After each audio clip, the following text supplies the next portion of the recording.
This is Charles, This is Emmanuel. and you are listening to Blight makes right. the original Legion of Everblight podcast. Podcast. Podcast. Oh man, so I've really enjoyed talking about Ravens, but I am so ready to dive into Children of the Dragon because this is a theme that you have experimented with a lot, but I have not played it very much. I'm super excited. This is like probably my favorite theme in Legion. It's got my favorite character beast. So I couldn't be happier all around. It's Christmas for me. It's just bust Oh for all yeah. my favorite lists. Well, it's Christmas for all Legion players, really. Yeah, It's the definitely. blessings of Blight Claws. But man, I will say, well, I mean, we should probably go over the theme, but I just like preemptively, I feel like this theme ended up better than I expected. I knew it was going to get some adjustments. It it got more than I expected. It's smoothed out really nicely, I think. Um, well, since I read over the theme from the last episode, do you want to do the dirty work this time around? Sure, I can do that. As you like live hand me this responsibility and I Yeah, have to go and pull it up. Well played, Charles. yeah, Super awesome. that's how I roll. It's all right. I Yeah. got it. I got us. I got it. All right. Okay, cool. What do we So got? Legion Warlocks, non-character War Beast, which is the big change. Um, Oh, so good. Azrael, Typhon, and Zuriel. Oh yeah. Blightedness models, units, Forsaken solos, Incubi solos, Spell Martyr solos, Succubus solos. The army can include minion solo, and then one Blightedness weapon crew unit for rec points, one Legion command attachment, 5 Incubi solos, or one small or medium based Legion solo. We ended up with keeping the Nephilim War Beast getting unyielding for a special rule, and then the Warlock in this army gains Blightedness Tactician. Man, so I'll say the first thing that jumped out when I saw this was there's a lot of casters who have been wanting to take Typhon, like Mm. either of the Absalonias, Lilith. There's just so many times I was working on children lists. I'm like, oh, this would be really cool with blah blah blah, but they can't take Typhon. That's just for Thax. And so it got kind of stunted. But now, obviously, there's still extra reason to bring Nephilim if you want to, but you can now bring any of the non-characters. So that right there opens up a ton of things. And even though this theme does not have Hellmouse like Ravens or PT, the fact that you get free incubi, or can get free incubi if you want, that's a huge value. Absolutely huge. I completely agree. I think as far as putting non-character beast restriction in there, that's fantastic. That opens up the floodgates for us because honestly, there were a lot of casters that couldn't play because they couldn't make a functional battle group, and there's a lot of lists that you couldn't make because you couldn't make a functional list because the battle group is just so weird. Like relying on Nephilim and the small amount of them and the point structure within there, and like you end up always taking the characters. I think that's actually probably one of the biggest benefits for me personally is going, I don't have to take Zuriel anymore. As much as I think he's a beautiful model, at his points, he's only just making it. And I've played him in a lot of games where he was the third of the 3-tier beasts that I bring in it. So being able to take anything with him, not just another Nephilim, but anything is huge. And then it opens it up to like, well, do I need to bring Nephilim? Why do I play this tier? And you still play it for Azrael. So having other war beasts that then just help that apex predator get out there and do his job is excellent. Well, and let's not just glaze over the fact that this theme now has Forsaken in it. Forsaken, Right? Like yes. there was a lot of times where I looked at this theme before and I'm like, let's say I want to do like I was building a like Nephilim light kind of focused list with Veil 1 back at the end of Mark 2. And so like I have a few more Nephilim than I probably need. But when I was thinking about like, okay, well, who can take advantage of like really bringing like extra Nephilim soldiers and that sort of thing? And then you realize it's like, man, this list just really struggles to be able to manage the fury of actually running a bunch of lights. And Definitely. now that the theme has Forsaken, now if that's a direction you want to go and you have reason to do that in the meta, the list can function right. Well, and I think it's really key to like a lot of our shooting beasts, right? Because if you're going to commit our shooting beasts like Azrael, you're going to full out Fury, you're going to reload, you're going to boost a hit, you're going to boost damage because we have some really interesting guns. Bolt throwers come to mind. They end up using a lot of Fury. And being able to scoop all of that instead of one is key. Because just playing with shepherds, there's so many times you're playing with a caster and you're like, okay, I have to actually get dangerously low this turn on Fury just to be able to keep all my Fury next turn. And the Nephilim have a naturally high threshold, which helps. There are too many times you roll that gamble and go, well, it's a 60-40 that came up on the 40. Yes. Shit. There are some things like if you bring a Blightbringer, you really got to remove it because that thing's threshold is so low that it's going to Yes, frenzy if you leave anything on it. But you definitely. might be able to get away with leaving one Fury on a Neref or something, or maybe one of the Nephilim may be okay. But And now you can bring Colossals or Gargantuans in the list, which is huge. I'm super excited to play an Archangel. And Forsaken with the Gargantuans specifically are amazing. Like, I could go on a whole tangent by itself because you're spending the best amount of Fury, getting the most out of each one of those, whether it's super powerful attacks or super powerful guns. And then the Forsaken pulling that Fury off makes that even more powerful. yeah, for sure. There was a point. I feel bad. I still feel like I mentioned Mark II too much. But there's a point where I was getting into Thags and I liked running him with double Blightbringer and Zuriel. And just like really skewing on like he's gonna march up the table with these, kind of wall of beasts around him. And there is a part of me that looks at this and going, well, I could totally do like Azrael and two Gargantuans and just like milk that work. I don't know what the list would look like, but it's an intriguing prospect. I mean, our scenario is a lot more spread out now. So some of the more centralized, wall of shit in the middle of the board list don't work as well now, but there's still stuff to explore. But honestly, I think Thagrosh is a perfect place to start, right? Because this was basically his theme before. It was like Oh, these yeah. are my Children of the Dragon, right? And you obviously played a lot of Thagrosh with Children of Mm-hmm. the Dragon. So is that you still feel like Thagrosh has a good home here? Absolutely. To be honest, I couldn't have been happier because it just makes the things that I play smooth out a lot better. I get more points. Before, even just running not a full Nephilim boat, you didn't get 3 free cards. So now you're getting 3 free rec points no matter what. So I got Yep. an extra like 6 points in my list because I'm going to take Bale for free now on my Hex Hunters. And what did I spend that 6 points on, Charles? Upgrading my shepherds into Forsaken. Two shepherds pop up into Forsaken, and the list is suddenly just smoother. Like the Fury management is better, and I did exactly as I said earlier. I drop out Zuriel for a Carnivian. So I was also playing around with this with Thags. I thought that was a good place to start because obviously there's a lot of synergy with Hex Hunters, and I think Hex Hunters are Mm-hmm. one of the stronger units in Children of the Dragon, right? And obviously he's one of the best to run it. Like Fog of War synergizes with them really well. Exactly. And so I was taking kind of the core, like obviously Azrael and Typhon. I still really like with him. Maybe Typhon to a lesser degree. Azrael is a perfect workhorse for him. Like Azrael being able to ignore concealment, right? Because it's an eyeless sight beast, but ranged. Synergizes great. Loves the strength buff both in melee and in range, and can be feeded back and gets unyielding. Like there's tons of synergy with Azrael for Fags. But you still like having access to a defensive buff when you're Thag, something that you can use as your free animi that helps protect you. Mm-hmm. So whether we're talking about, you know, Typhon or a Carnivian, I think both potentially work. But maybe why I'm leaning towards Typhon is because he doesn't naturally have a mat buff. So the mat 7 beasts really help him out. Mm. Um, and so I kind of took your core of like Azrael and Typhon, and then the double free Incubus with Hex Hunters, and then free Bale.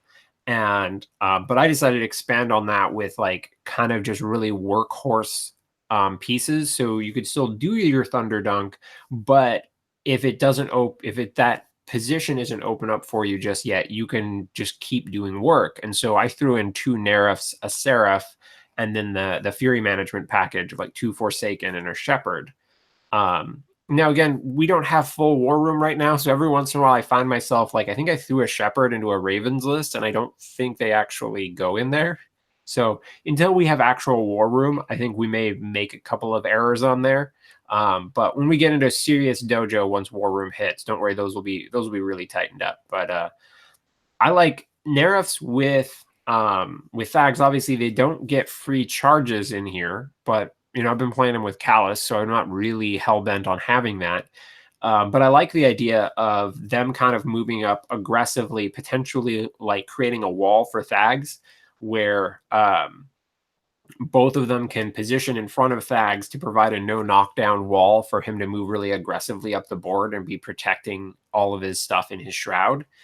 But then they're already mat 7, and if you need them to, they perform very well with Draconic Blessing. It pushes them into very like reasonable heavy category, but they're only 12 points, and they give him a sprinting option that can be mobile and potentially clear things off of the Hex Hunters so that they can dig in deeper.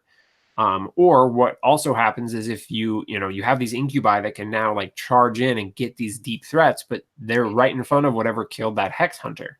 And so I like the interaction of the Nerfs being able to like kind of move over the Hex Hunters, unjam things, unjam Incubi, and then move back to protect Thags and like kind of let the list keep doing work. And so this definitely interests me. I like it. I really like the inclusion of the Seraph. I think that's amazing. Like, I think I'm probably gonna figure out how to shoehorn a Seraph into my list. It synergizes great with Azrael, and like you said, he doesn't have a mat fixer, so it gets you Flare in the list. Um, I think all around it's a great beast to be able to help his positioning game. Speaking of his positioning game and Nerfs, Thagrosh 1 with Sprint is hilarious. Yeah, I don't know. Like, it's not something I expect to get like a ton of work out of, but it is going to be occasionally nice where like he's going to be able to like smack something a couple of times and then, get to safety still. He's Yeah. only speed 5, so it's not like he's moving a ton, but Man, mutagenesis, I abuse that spell too much to get him into some fun positions. Even if it's just a retreat, like your opponents will put things on the edge of zones and think like, I'm gonna contest over here, and you're like, no, I'm gonna contest over here. that brings up an interesting question. Now, you need to talk about something for a moment because I have to look at something in War Room and I want to screw up like all of the value of this cast. So just talk about Thag's Tech. Yeah. So as far as the rest of the list, I really like the minion options. So I'm bringing the Bokor and Shamblers on my list, obviously, to synergize off that free Incubi Hex Hunter package. And that stuff can last forever. And I kind of see the list as like a buffer list where you put them out there to die so that you jam them in and they're your early rush down and that kind of Magic the Gathering term. And you use that to buy time for your shooting beast. Typhon being able to put 3 sprays on a heavy early where it can't get to him, and then follow it up with eating it or just shooting it again. Um, Having layers and turns of shooting is really nice, and that's like we always say, it's getting Callus's feet for free, and then you can just use Thagrosh's durability and ability to recur his own heavies to make that list last forever. You Yeah. done? All Yeah, right. so it's funny. You were talking about sprint with Thags, and for some reason, my brain immediately went to like the GoLab list and him having Mm-hmm. access to sprint. And I'm like, that's probably not what you were going at, especially since you can't bring GoLab in this theme. But No, I was just saying it's funny because when you think about it in another list with him with Sprint, he can get all over the fucking board when he wants yeah. to. Well, what I wanted to look up was what was the exact wording on mutagenesis. Yeah. Do And you get unfortunately, both? well, unfortunately, you can't Yeah. mutagenesis and then sprint because it just prevents you from advancing. But I wasn't sure if I thought the wording might be interesting where maybe he could mutagenesis something, like pop something, and then like sprint back to safety. But no, that is most certainly not going to work, and it doesn't really matter for Children of the Dragon anyway. But Yeah. always on the lookout for some of that weird tech and just kind of see what exists. So when that hits you, you just gotta sometimes just like look it up. But this interests me quite a bit. I will say though, one of the things that's held me back from playing Thags is I felt like a lot of my matchups, people are trying to skew defense upwards, and that Mm. worries me playing Thags, where he can hit hard, he can bring shit back, but if you're not doing enough work the first time around, he can really struggle. I agree. That was probably my biggest struggle with playing the list, and that's why Hex Hunters have Shadowbind. You need to plan where you're going to put it. I like that you bring the Seraph brings Flare, so you got an extra defense debuff. I bring the Shamblers and Bokor, so I can stationary targets for me to shoot Mhm. at. Azrael can knock things down to set him up for Typhon to go in and kill it. Like there are ways around it, but you have to plan for it. It's not just like, oh, +2 mat buff for everybody. Yeah, for sure. Well, speaking of stationarying things, I am not the biggest fan of Liliths in general, but I will say this is a theme that brings me back to the conversation that both you and I had with Pagani about, Lilith 3 deserves another look. And I think Children of the Dragon having access to Typhon and Azrael is a big boon for her. Definitely. You know, obviously there's a few different casters that we've been like the Veils both potentially like having Typhon, right? Because Veil 1 insight sprays are great. Veil 2 likes really solid, good admonition targets. And she's one of the few casters that can give it Pathfinder via Boundless Charge, right? Hmm. And so both of them don't mind seeing Typhon. Again, also Veil 2 not having all of the the damage buffs and that sort of thing, likes really high performing models that have high power and high mat. So again, doesn't mind Typhon. And obviously the Absalonias both have ways of making Typhon flying and utilizing just what he brings to the table, and both of them like having access to his animus, some one cost thing that's going to give him a little extra survivability. But coming back to Lilith 3, she's one that even though she can't give Typhon Pathfinder, she likes again a high mat, high pow beast that has access to range attacks, and Azrael and Typhon both really hit home with that.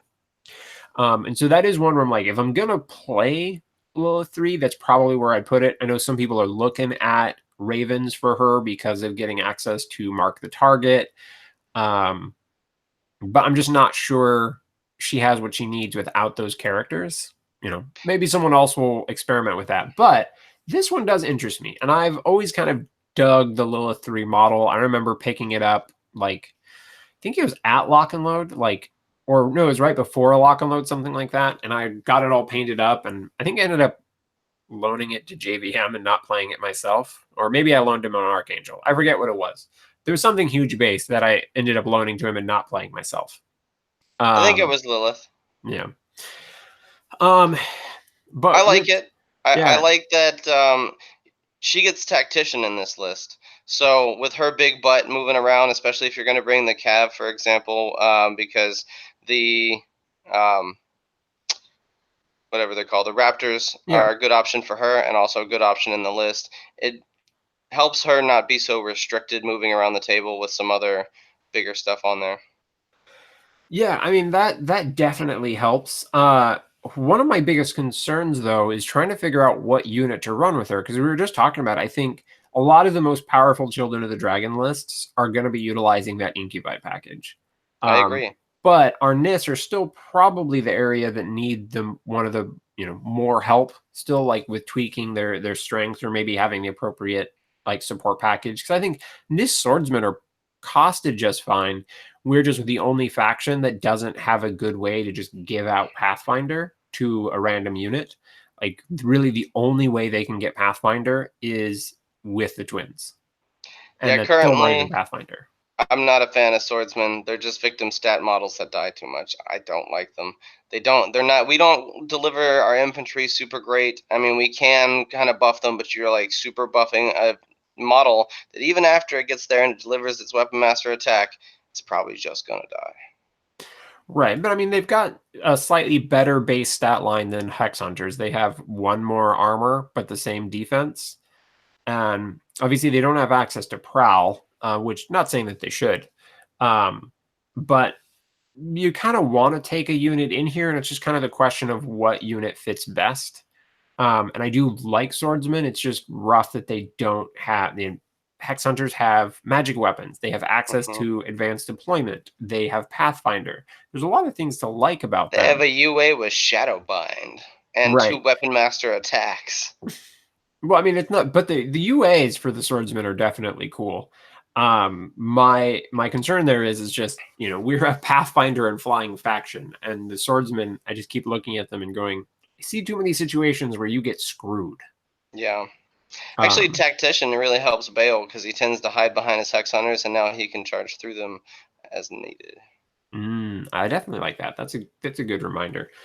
So what are your thoughts? Like, if someone's going to put together a Lilith 3 list, where do you think you go on the infantry side? Are you really skewing on the beast heavy, or because this list, I mean, obviously you don't even have access to Hellmouths in here.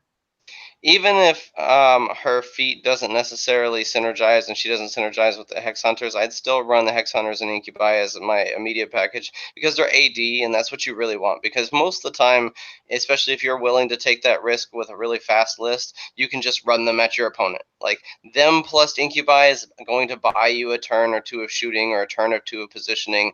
That is just fine. There isn't a single other package you can deliver AD Incubi. So you're delivering not just one unit to the front line, but 20 models now. And so I think that buys her a lot of time. And then outside of that, I'd probably consider Raptors just because they're fast. They can hit hard if you need them to. They can shoot and synergize with their feet. And they can even take one or the other. Do you need them to mark targets so your beast can get in there on a stationary target? Great. Or do you need them to charge in on a stationary target that one of your sprays stationary? Yep. I mean, I agree there. I think I'm leaning towards the best fit still being a Hex Hunter package. But that to give her some things to like feed into zones, stall things out. And I remember back in the day we had a discussion that like having an incubi on the list that charges in with combo strike, right? That's kind of like putting a Ravagore shot into something. So when you've got a Yeah, range list, like each one of those incubi can still essentially deliver a charging, boosted POW 14 into some random shit. And if you've stationaried things and then you're getting charges in, that's even better for them.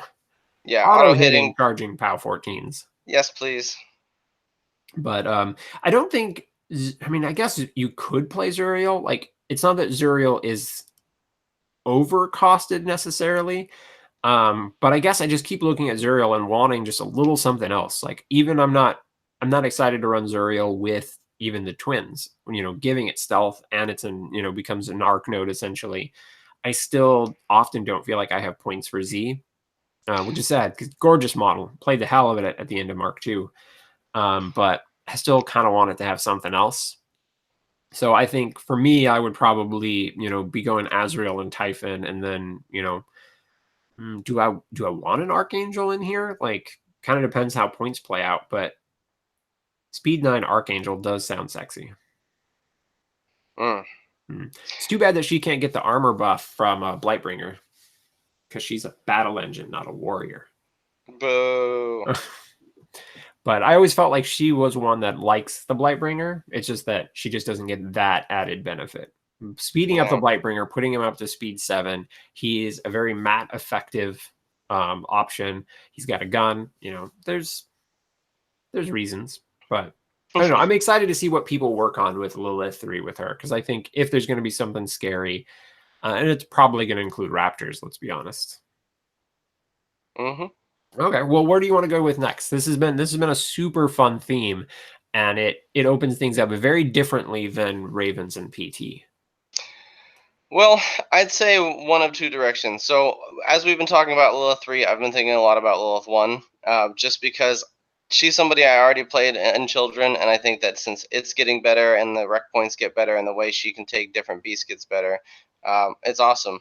So, we were talking about how an individual incubi with stationary is just delivering Ravagore shots, right? And Yeah. she turns that stuff up because she can parasite targets and her feet also affects them. So she can just like, oh, now that my jam has unleashed all of these incubi, I'm going to parasite the heavy and then I'm going to feet and make them all just monsters. And so I really like her on the list because now it gives her more flexibility to run the battle group she wants and be a little bit more tight. But she could already run the theme pretty well as it was. And then after that, I'd probably say I'm kind of excited about Callus 2 in this list because one of the things you really wanted was to be able to run Azrael and Callus together. Overrun and Azrael is bananas, like talk about Thunderdunk Town. And then his feat being able to extend the threat range is really nice. The fact that they both hand out fire like crazy is awesome.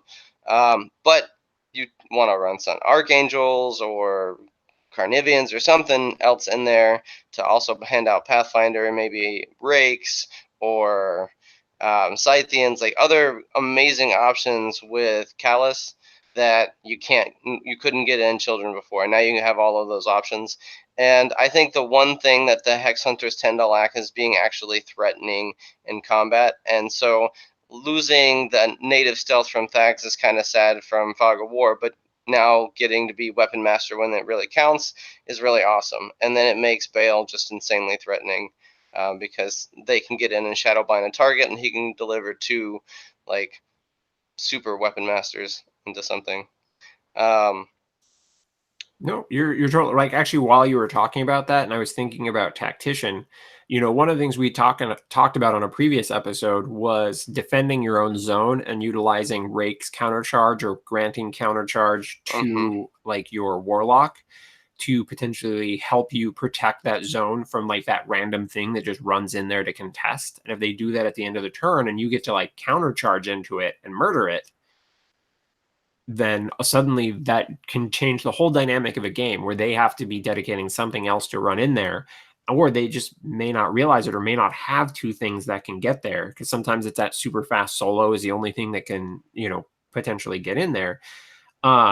But if you're running something like say Rias or the twins in this list, like in a Children of the Dragons list, and you give them countercharge, they have tactician, so they can like charge through like raptors and shit, which is something like Thags can't necessarily do that in the same way with flight because flight only gives you LOS when you're declaring a charge. But to trigger countercharge, you have to have LOS at that point. And tactician is worded in such a way where even if like Rias is sitting behind raptors, if something comes into the zone and she can now see through those raptors because it just straight up says like you ignore the other blightedness when determining LOS. So boom, suddenly Rias can like charge through them and murder something. Like That's awesome. I think that is a very interesting tech. And meanwhile, I think twins probably want access to GoLab. um Having access to Typhon and Azrael is reasonable. Like they both like the high mat, high pow things that they don't do as much to fix. And twins, that is one way that Typhon can get Pathfinder. Well, and I will say, caveat here, the only place I really, really like Zuriel is with the twins. So native stealth on him changes the dynamic of how he works and how he plays and where he can get to. And then also being an arc node for the two of them, I think is clutch because they can mark targets for him and then he can go in and kill them. So I like having all three character beasts with them. I agree that that opens up this tier more, and it makes the scenario game really tricky, right? So they come in and they kill a hex hunter, and it makes an incubi, and you're like, all right, now I have to deal with incubi in the zone. But then you get countercharged by Rias, who charges through the hex hunters now and bops that thing, and you're like, okay, well now I'm going to come over here and deal with Rias, and you're like, oh, now my rake is going to countercharge. Now I have three things in the zone that you haven't planned to deal with, and if you have, you've got to really unscrew this zone before you can start scoring on it. And one of those things is a Warcaster who recurs. Nice, nice. So, okay, I'm gonna totally derail, and I just kind of want to talk about Rias for a minute. We're gonna do like some live dojo action since we're on this subject. Do it, do it, do Um, it. right, because Rias does have sprint innately, right? So she doesn't need GoLab. Um, and so in this particular list, she's a blightedness, so she gets tactician, right? And then she's already got acrobatics, so she can move through the shit anyway. And so you potentially, even if you had like a raptor and a beast next to each other, and you can see through the raptor, she can still move over the beast for the charge. Nice, nice. So you have good tech there. And Dash does some really interesting things, putting Hex Hunters, say, back to speed 7. And she may not have Fog of War, but she can just straight up occultate them. And when she pops Dash, suddenly like all those Incubi and Hex Hunters have parry and can dig deeper. And I uh love the incubi having parry. Okay, but then her with her feet, Incubi already have 2 attacks. Yeah. And so even if you're just trying to like murder a bunch of infantry, right, and like clear out the shit on the board, you basically all of your Incubi are gonna have 3 attacks now. Oh my God, Charles, you're gonna make me play Rise. Oh my God, Charles, I'm gonna play Rise. It's Right, gonna and I'm just happen. thinking like they come into your stuff, they kill the Incubi, but now you can potentially give them parry until the Incubi can move into the optimal position, then potentially teleport to another position, and they're just like keep making attacks. Yeah, sure, they're only mat 6, but The you know, first time your opponent kills your jam unit and then you feed and the jam unit surrounds their caster and kills them, you're like, ah! Ah! well, Love and it. now the theme gives you access to Seraph, it gives you access to Blightbringer. Like there's a lot of other things that Riot potentially wants that you can now include in this list. Exactly. Yes. It's so open to her now. Thank you. That's gonna Yeah. be great. I'm doing Um, that. Blightbringer is an interesting target for rapport too, like putting it up to mat 8 and getting the rat to rat 6. Like Being able that to transfer also. to it when it's full. That's Yep. key. So I don't know. I'm not saying it's suddenly like, oh, this is the best list in the world, but I'm just It's like, super awesome. I love it. it's some interesting tech to say the very least. And yeah, and she does have Spirit Eater. I like killing my opponent's stuff and taking their fury, and especially like Scorn's going to be really popular, right? They're already doing pretty well like before the Oblivion changes, but a lot of people are talking about Makita 3 with a lot of lights, and that's the sort of thing that Ryas could murder, Mm. right? Because when you've got these light war beasts that are not going to be that difficult to kill, they're moderately difficult, right? They're weird in the sense of like it still probably takes a heavy, but now Riots could potentially like go into 2 of them, like kills the first one, takes its 3 fury, and then uses that 3 fury to kill the next one, and then gets 3 more fury and can still like cast dash or whatever. Like, And then sprint away. yeah. So I think she could be potentially useful in some of those weird light skews where she can get some solid work done, and like really be benefiting from Spirit Eater. I don't know. This interests me. This is weird. I feel like I need to digest this one. Like, get my smoothie, take a shower or whatever, and just like absorb it all. Smoothie in the shower? Sure. It's like a beer in the shower. It's all man, if anyone who's listening to the podcast, if you have not had a beer like a ice cold beer during a warm shower, you have not lived. That's like a Shower BMR beers. moment that you can have every day. Mm. So, wow, I can't believe I was not planning to talk about Rias on this cast. This just sort of accidentally happened. Well, is that accidentally the end, or is there more? Well, I mean, I think that kind of wraps up Rias. Um, I mean, I know you wanted to talk about Callus too, so I don't want to like deprive you of any opportunities. No, it's okay. I think the best interaction is like being able to run a functional Callus 2 list where you get all the rec points and have access to the right beast, but also being able to capitalize on Azrael and Overrun. I think that's going to be super clutch. So expect me to try that more. Yep. No, I'm with you there. And I think with Vale, again, I said it in the last episode, but I like Vale in PT. I really like what she does with that particular infantry package. But you can go back to playing kind of a classic Vale list with access to where the beginning of the list is Typhon Seraph, right? That is the Hmm. way that a lot of Vale lists began back in Mark II. It'd be like, okay, I'm going to get out my Forsaken because they're going in the list. I'm going to Typhon Seraph, and then I'm going to figure out what else I want in here, right? If you think back to like the classic JVM Vale list, right? It was, I believe, Typhon, Seraph, Scythian, Ravagore, right? Double Forsaken, and then Season to Taste, right? Hmm. And now you can do all of that again, but you have access to Azrael, which is another great beast with her, another fantastic Dark Sentinel target, right? Because he's already high mat. So when he's coming in with a boosted hit, and he can throw the spear and go for a crit smite if you want. Like there's that too. Get it. Um, and just now there is the possibility of playing her with Typhon again. And I remember back in the day, like when I was learning to play Legion, there was many, many times where I assassinated people with Typhon and Seraph and Leash and Insight. And people were just like, I can't shield guard it. You just spray, like, you didn't need line of sight. You just start spraying through shit, and my caster's dead. Mm-hmm. Right? You can still deliver chiller in some really interesting ways. Like you could still bring a rake to deliver chiller. You could do it with hex hunters. Like that was actually when I first bought hex hunters, they were specifically meant for delivering chiller or frostfield, the chiller effect. So I really like that feat too. oh yeah, being able to just guaranteed move all of that stuff around, including your incubi. Mm-hmm. Well, and let's like incubi benefit from insight now. So potentially the insight package might be better on Vale than almost anyone else because she can put all like if you're going up with insight. Now mind you, you have to be very careful. You have to be utilizing the terrain. You can't just do it willy-nilly like you did back in Mark II. But when you want to, hex hunters benefit from insight on their melee attacks, on their battle wizard, like, and then the incubi that are up are benefiting from it. You can get a crap ton of work out of the unit.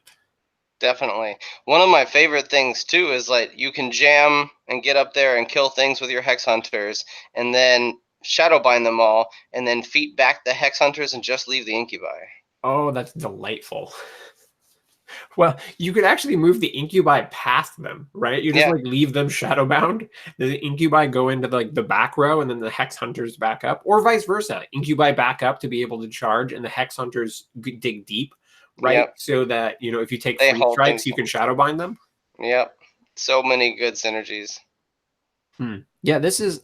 I'm gonna do that. We're making out like bandits here, and I think that'd be interesting because obviously I'm still gonna play Vale, but it would be kind of fun if we hit back to like the Vale days where like Vale was just like one of the top tier, and everyone had their own list, like right, like everyone was playing something a little bit different, but Mm-hmm. it would be kind of fun to like come back from a tournament. We're both like my Vale list wrecked all these bitches, and you're like my Vale list also wrecked some different bitches.